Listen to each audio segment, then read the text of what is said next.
السلام عليكم ورحمة الله وبركاته. ودي أوريكم إن شاء الله اليوم خلطة سريعة وسهلة بالمرة. للكحة، مناسبة للكحة بالحزينة. هذه الخلطة أساسا أعطتني إياها خالتي الله يجزاها خير ويجعل موازين حسناتها.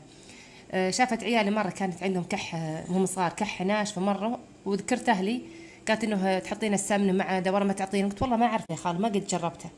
فالله يجزاها خير سويت أهلي وارسلتها، ومن ذاك اليوم ما شاء الله عيالي صارت لجتهم كحة، قالوا سوي لنا الدواء اللي تحطه يمه. مقادير الخلطة اللي هي سمن غنم، سمن طبيعي اللي هو بلدي، وعندي زنجبيل بودرة، ومسمار طبعا بالنجر او مطحون بالطاحون. انا حطيت بالنجر لانه الكمية شوي انا باخذ انا.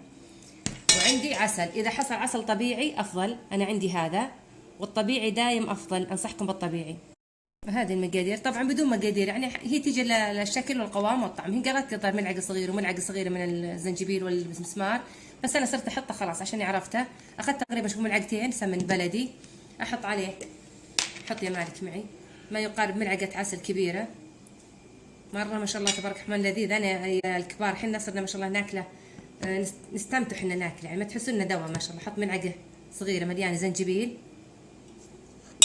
ومثله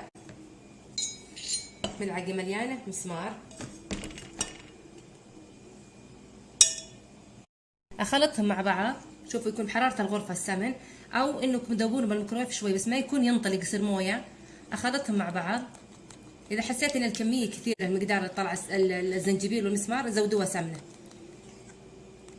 هذه نستمر بالخلط. ابى ازيد سمن لان طلعت غامقه مره، هي افتح من كذا، مع انها ان شاء الله انها زينه، لكن كل ما صارت افتح صارت احسن. وهذا بعد ما خلصت الحين طلعت عندي الكميه هذه، 3 ملاعق مليانه سمن، وملعقه مليانه عسل، ملعقه صغيره مسمار، ملعقه صغيره زنجبيل، ونخلط وتطلع عندي هنا. طبعا حفظه برا، ما نحفظه بالثلاجه. ما عشتها تجمد، يعني لو قمتوا الصبح او بعد تقريبا ساعه تلقونها جامده شوي. تاخذون مقدار كذا، هذا الصغيرين، والكبار ياخذون ملعقه كذا مليانه.